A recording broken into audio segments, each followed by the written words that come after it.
আমাদের আমলের দরজা এখনো বন্ধ হয়ে যায়নি।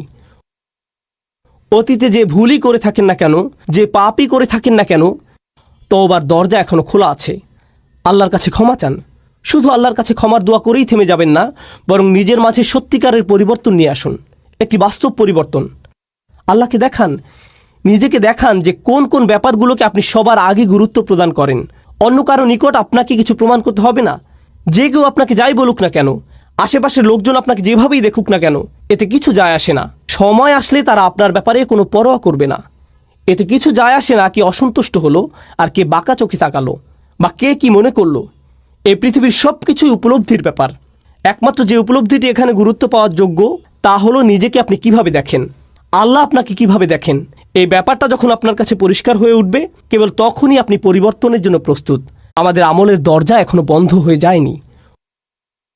অতীতে যে ভুলই করে থাকেন না কেন, যে পাপই করে থাকেন না কেন, তওবার দরজা এখনো খোলা আছে।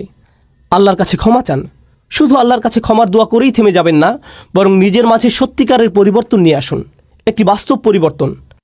আল্লাহকে দেখান, নিজেকে দেখান যে কোন কোন ব্যাপারগুলোকে আপনি সবার আগে গুরুত্ব প্রদান করেন।